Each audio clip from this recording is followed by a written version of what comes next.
Hello everyone, welcome to my channel where I share research on improving my personal systems to help you implement yours. Let's get started. I recently began utilizing ReadWise Reader, an extension of the popular ReadWise app, which I discovered through my ongoing research into note-taking apps. What sets ReadWise Reader apart from other Read It Later apps is the functionality that allows users to connect and manage content from a variety of sources like newsletters, articles, and even YouTube videos. This integration is pivotal in streamlining my reading and note-taking process, particularly AI summary generation and highlight extraction that I can import into my Obsidian Vault for idea generation. Currently, my content processing workflow is to capture sources of content in ReadWise Reader where possible. For newsletters, I use the feed forwarding address to forward newsletters to my reader feed. For YouTube subscriptions and websites that I follow regularly, I add the RSS feed. Once it's in my feed, I go through each of the content in the morning to see if there's anything of value to my research. Reader provides a transcript of the videos and I can summarize the video to quickly see if there is anything of relevance. Once I do an initial review, and if it's of interest, I move it to the inbox. Throughout the day, if I have time, I look in my inbox to find something to review. I can use the reader highlight and tag features to capture the highlight into ReadWise. Once reviewed and highlighted, I archive the content. The highlight will be downloaded into my Obsidian Vault to process into my research and ideas. Overall, I'm really pleased with Reader app and recommend it if you're already using the ReadWise functionality.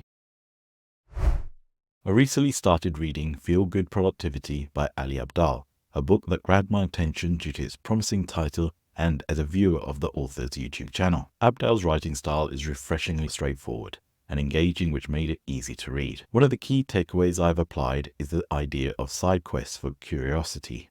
By adding a side quest to your day, you create space for curiosity, exploration, and playfulness, and discover something amazing and totally unexpected along the way. For me, when creating content, I have the main goal, which might be creating a YouTube video, but I also create small side quests to keep me going. Examples I've added are improving a video quality by learning more about my camera, as well as adding new editing techniques.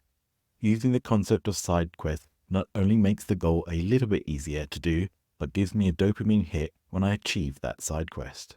In a world that often stresses output at the expense of well-being, Abdaal's focus on feeling good while working seemed revolutionary. It encourages a sustainable approach to productivity that I believe many could benefit. I'll be interested to see how this can be applied into the corporate world, where sometimes the result is more important than the journey to get there. I initially turned to ChatGPT as a tool to assist with writing Python scripts and streamlining my workflows. The feature that particularly caught my attention was its ability to generate logical outlines for Python scripts, significantly speeding up my coding process. This capability sets it apart as a great practical programming aid. This development led me to ponder whether software jobs might be replaced by tools like GitHub Copilot. In my view, these technologies will serve as an additional resource that developers can leverage to address more complex problems beyond the AI's current reach. Looking ahead, I believe this technology will evolve to offer even more specialized and context-aware coding assistance. For the casual users who are automating their personal systems, ChatGPT and other AI development tools will help them work efficiently and effectively. One of my everyday carry for work is a square water bottle.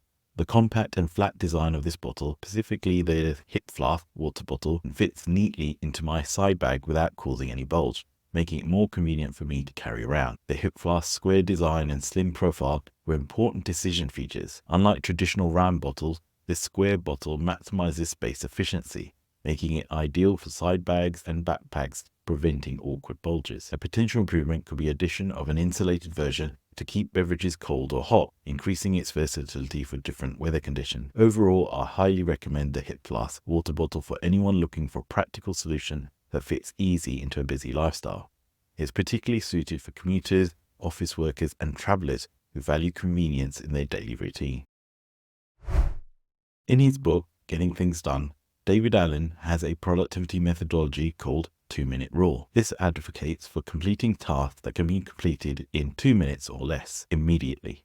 This approach is designed to prevent small tasks from piling up into a never-ending backlog that contributes to clutter and procrastination. In my version, I also try and start bigger tasks for just 2 minutes. Usually, I sometimes find I overestimate how big tasks are, and just starting it helps me complete it.